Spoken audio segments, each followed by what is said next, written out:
C'est parti pour l'enregistrement. Donc, merci Claire, Claire Selmes, de m'accorder cette interview pour parler du hosting et puis aussi d'un autre call que tu programmes bientôt. Et le hosting, est-ce que tu peux nous en dire plus? Qu'est-ce que c'est dans Access? Alors, le hosting, c'est très marrant parce que c'est une idée qui nous est venue à toutes les deux. Hein. Donc, tu es hôte ce soir, merci. Oui, d'ailleurs, la super hôte que je suis n'a pas réussi à faire le Facebook Live. C'est pas bien, c'est pas bien. Ouais. Et donc, nous avons… Merci parce qu'on a ouvert du coup une autre possibilité. C'est aussi possible comme ça, par Zoom. Et donc, c'est ensemble qu'on s'est rendu compte que, le hosting, waouh, il y a de quoi aller découvrir des trucs un petit peu, pour moi, un petit peu incroyables, quoi. Donc, là, une définition comme ça, basique, ça veut dire, en gros, la personne qui accueille une classe, qui permet que le ou la facilitatrice vienne dans un endroit. Et donc, souvent, l'hôte s'occupe de trouver un lieu, d'installer les matériels, les tables, les choses comme ça, et éventuellement s'occupe de la promotion et s'occupe en fait de tout ce qui est léger pour elle, on va dire elle ou lui, de s'occuper. Ça, c'est la définition de base. Quand tu dis léger pour elle, c'est elle la host ou elle la hostée? Et si chacun faisait ce qui est léger pour lui, ça serait un grand pas en avant qu'on aurait fait. Hein. Waouh, combien on peut déblayer là de choses. Et si chacun faisait ce qui est léger, joyeux pour lui, quoi. Et si la vie, c'était je fais les trucs qui m'amusent et où je m'amuse et où je suis chouette et où je me réjouis de les faire. Et ce truc du hosting, ça, je trouve que ça va vraiment beaucoup plus loin. Ça permet, avec des personnes qui utilisent des outils d'Access, d'être dans une situation à la fois pour le facilitateur et pour l'hôte et pour les gens qui sont autour, de voir une situation qu'on connaît dans d'autres situations de la vie qu'on appelle les activités professionnelles. Les affaires, les relations, le travail, ce qu'on appelle le travail. Et là, en fait, facilitateurs et hôtes sont en train de créer une dynamique totalement nouvelle sur qu'est-ce que c'est que le travail. Est-ce que je peux travailler en m'amusant, en étant décontractée, en étant contente d'être là, en générant des flux d'énergie, alors financière entre autres, et surtout de plus de conscience, de plus de légèreté, de plus de joie, de plus d'envie d'être ensemble et de découvrir que, waouh, quand on est ensemble, il se passe des trucs qui ne se passaient pas quand j'étais toute seule. J'ai quelques points de vue là sur le hosting, où je me rends compte combien que j'ai pas l'impression que pour l'instant, on ait réellement pris conscience des bijoux, des diamants que sont les hôtes. Et que pour beaucoup, j'ai l'impression, c'est peut-être qu'une impression, j'espère, qu'il y aurait encore comme une hiérarchie entre le facilitateur, qui est censé être, et l'autre qui serait censé être moins je ne sais pas quoi. Voilà. Respect, salutation. J'espère bien. Et alors, dans ce monde où on appelle on invite comme ça à plus de conscience et à plus d'écoute de l'autre et à plus d'être ensemble et à plus de qu'est-ce qu'on peut créer tous ensemble, est-ce qu'on peut pas commencer par créer des trucs évidemment, je fais pas de généralité. Évidemment, il y a déjà des classes géniales qui se passent avec des facilitateurs géniaux et des autres géniaux qui arrivent à faire ça ensemble et à ce que ça soit léger pour tout le monde. Et en même temps, qu'est-ce qu'on peut encore aller chercher encore au-delà? Quand on a toutes les deux là préparé, donc le call hosting qu'on va annoncer, tu vas nous rappeler la date parce que moi, voilà les dates, s'il te plaît. Tu vas nous rappeler la date. 4 juin à 19h. Mardi 4 juin à 19h, voilà, on fait comme ça, en Zoom, en ligne.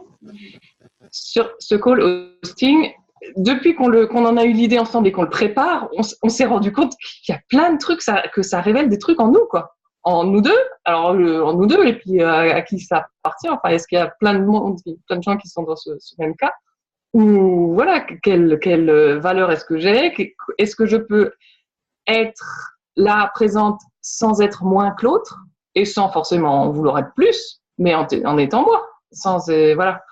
Il y a plein de et j'ai bien vu au niveau de l'organisation des trucs, il y a vraiment plein de définitions, plein d'attentes, plein de choses comme ça, projection, conclusion, etc. sur l'hôte, le hosting et sur aussi dans l'autre sens, enfin dans l'autre sens, ça va dans les deux sens, projection, conclusion, attente, etc. rejet, hein, du point de vue d'un autre par rapport à un facilitateur ou par rapport aux gens qui peuvent venir, par rapport à des pressions qu'on se met, des choses comme ça. Est-ce qu'on peut faire c'est vraiment le host sans se juger? Et quid s'il n'y a pas le nombre de personnes? Oui. Qu'est-ce qu'on fait? C'est à qui la faute? En termes d'accès, n'est-ce pas? J'adore. Et ce truc du nombre de personnes, c'est marrant parce qu'il est cette question, enfin cette problématique-là, ce thème-là est venu dernièrement dans un call de Den, où tout d'un coup il y a eu ce truc de, ok, on invite de plus en plus de personnes, enfin on serait content qu'il y ait encore plus et encore plus et encore plus, et tout d'un coup c'est venu ce truc de, et si c'était pas la question du nombre? Juste comme je te le disais l'autre jour, Shannon O'Hara, le jour où elle a donné la première séance de bar à Den Air, elle a juste donné une séance de bar. Enfin, je veux dire, elle a fait ce que tout praticien bar fait.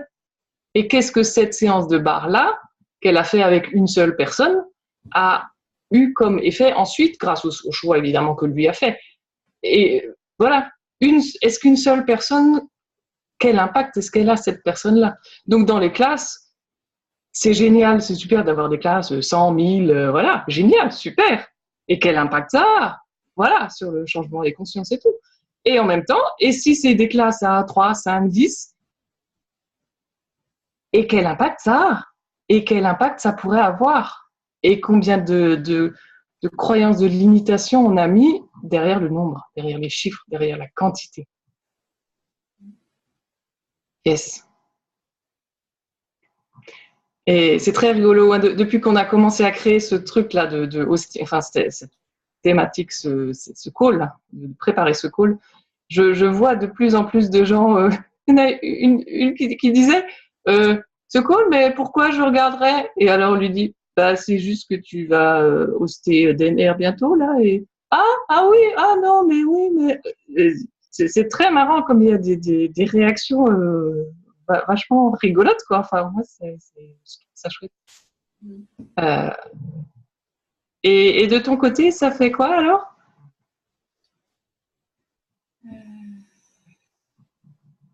En fait, chaque fois que je parle avec toi, ça s'allège. Et ça s'allège sans forcément que je sache pourquoi ça s'allège. Ouais. Ce que j'aime bien, et c'est le truc de... j'aimerais bien qu'on puisse inviter de plus en plus de personnes du monde d'Access à aller creuser, y compris dans ce, j'allais dire travail, mais dans cette coopération host-hosté, comment on peut justement encore plus pratiquer les outils d'accès et comment on peut trouver cette liberté-là. Est-ce que c'est juste dépendant de la personne qu'on va trouver ou est-ce que c'est pas à chacun de l'initier et de... C'est un peu ça l'idée.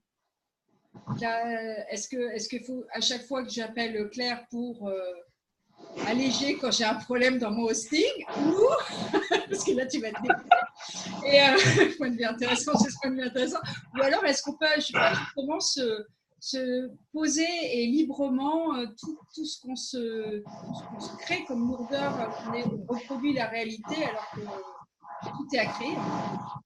Ouais. Et j'aime beaucoup, alors je sais pas si j'ai saisi exactement, mais peu importe. J'aime beaucoup le truc, les outils d'accès. Ce qui est extraordinaire, c'est qu'on peut les pratiquer seuls, qu'on peut se déblayer soi-même des trucs, se dire voilà, enfin il y a une pléiade de trucs juste géniaux. Et en même temps, on peut aussi les utiliser ensemble. Et donc juste peut-être de lancer la question, qu'est-ce qui est requis ici? Est-ce que c'est ok, je fais ça seul, enfin je fais tourner des boucles, voilà, je pose des questions et puis éventuellement parfois je perçois certains éléments de réponse où la vie se fait.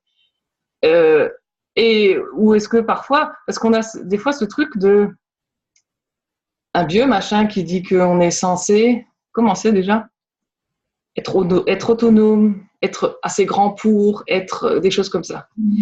Et combien, à ce moment-là, est-ce qu'on se coupe de toutes les contributions qu'on peut recevoir? Dans Access, moi, un des trucs que j'adore, c'est le truc de recevoir. Avant Access, personne ne m'avait dit que c'est génial de recevoir, que tu as le droit de recevoir, que tu peux recevoir, que tu peux même demander à recevoir, que tu peux demander, voilà.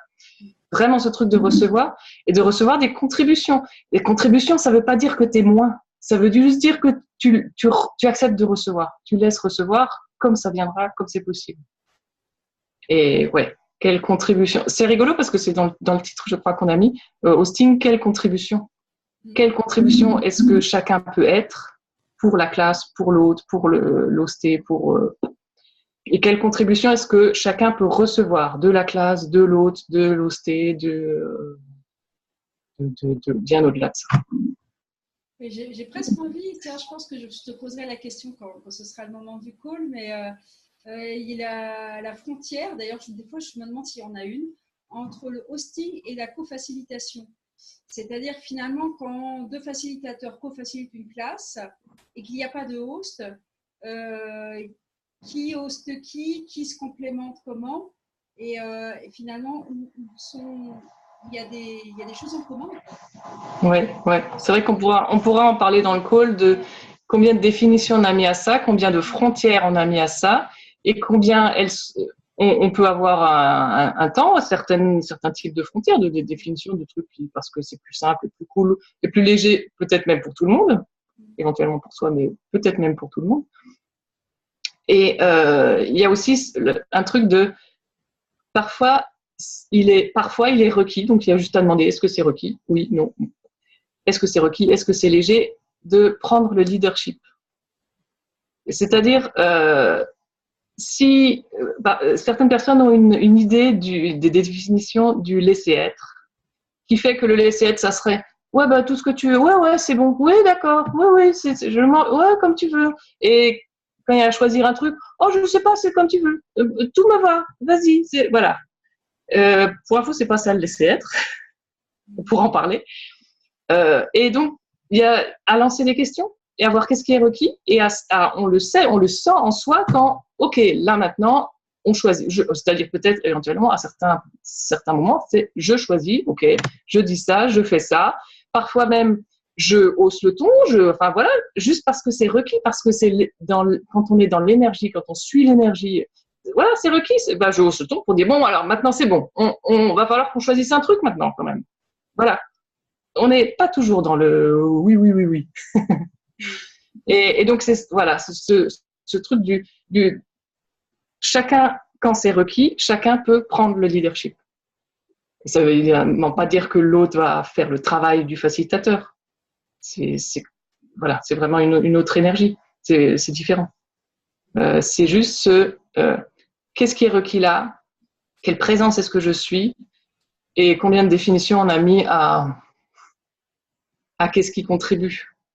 Est-ce que le fait de dire ça contribue ou est-ce que le fait d'être présente, entre guillemets, juste présente, contribue? Est-ce que le fait de laisser le rire qui me vient, je le laisse éclater, est-ce que ça contribue? Enfin, il y a des moments, par exemple, avec le rire où vous ne vous demandez même pas si ça contribue parce que ça sort tout seul et vous ne pouvez même pas le retenir. Et c'est juste extraordinaire ce qui peut se passer. J'ai déjà vécu ça dans une classe de 400 personnes, un monsieur au micro qui dit un truc très lourd, très compliqué. Donc le facilitateur commence à faciliter et puis un moment après il lui demande est-ce que ça a changé. Le gars dit ouais. Et là il y a une personne dans la salle qui éclate de rire. C'est-à-dire c'était hyper lourd, tout le monde était englué, enfin était dans ce et là il y a une personne qui éclate de rire. Et ça change d'énergie. Oui, et parfois, il n'y a même pas forcément besoin de la phrase de déblayage. Parfois, juste les questions et juste la présence en elle-même est une forme de facilitation. Oui. Okay. Parce que ça, c'est un produit que j'avais acheté au début. Là. Tant que je n'avais pas la phrase de déblayage, ça ne déblayait pas. Mais en fait, si, des fois, ça déblaye. Pas la phrase de déblayage. Waouh. Ouais. Oui, ouais. Et l'autre. Oui, non, comme le disent les Bowman, on peut être la phrase de déblayage. Et l'autre call, donc je répète, c'est le mardi 4 juin à 19h.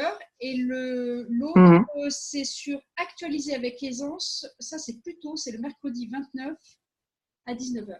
C'est ça? Oui, mercredi prochain. Actualiser avec aisance, c'est un truc qui est un petit peu qui me tient à cœur. J'ai réalisé combien je m'étais souvent mis en tort et j'avais été souvent mise en tort parce que je suis hyper rapide. Tellement rapide que ce truc quand le Facebook Live ne marchait pas, c'était trop lent pour moi. C'était pas assez rapide. Donc voilà, cette idée de vitesse, de truc qui ça marche maintenant. Et maintenant, et pas dans 10 minutes, ça marche maintenant. Alors ça, évidemment pas basé sur de la colère ou du quoi que ce soit. C'est vraiment autre chose. Le truc qui fait que j'actualise les choses. Donc pour ceux qui ne connaissent pas bien ce terme dans Access, il y a l'idée qu'on connaît de créer quelque chose et Access propose d'actualiser, c'est-à-dire de faire que la chose apparaisse, que la chose se passe, qu'il se passe quelque chose. Ça ne veut pas dire que vous allez dans vos demandes et dans vos tout ce que vous allez être manifester pour que ça s'actualise. Ça ne veut pas dire que vous allez dire je veux que ça soit un poney jaune qui apparaisse le 18 janvier à telle heure. C'est pas, évidemment, ça va être basé sur des questions ouvertes.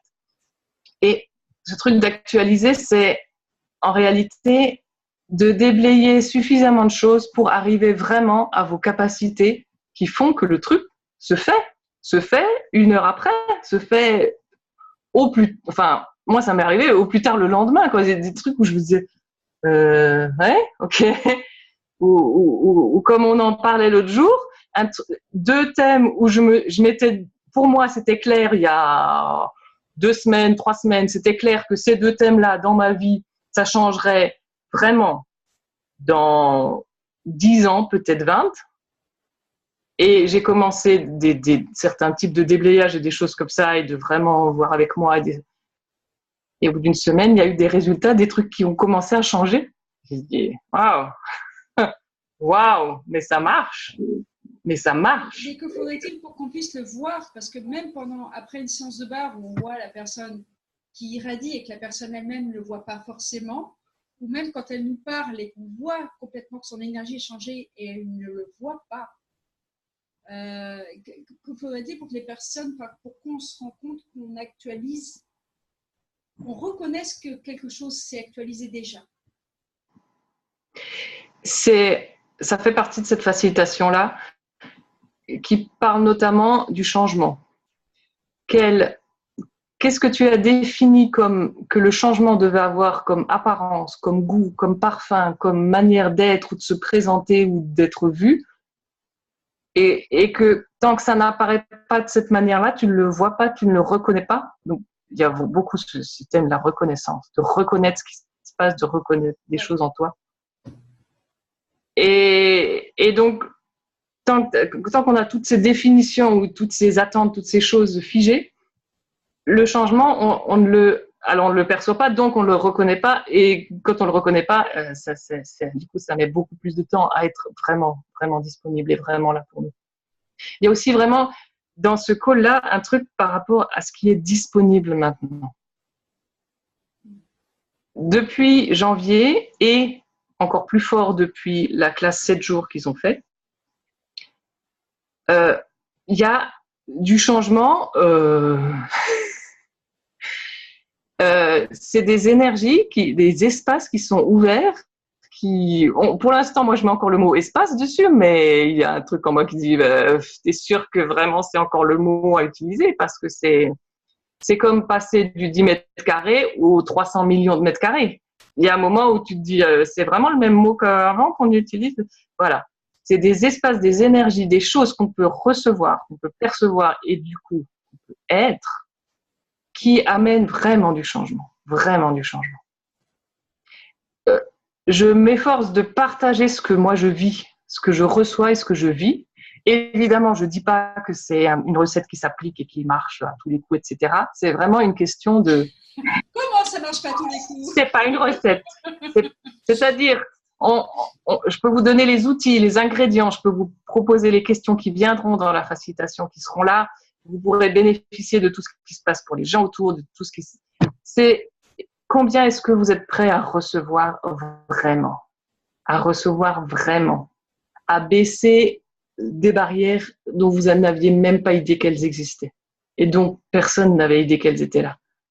Il y a vraiment un truc dans ce recevoir qui est phénoménal.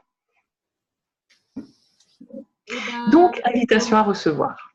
Voilà. Et ben, on va faire le clop. Donc, à très bientôt, ou le 29, et le 4 juin. Merci. Ouais. Ciao. Bye.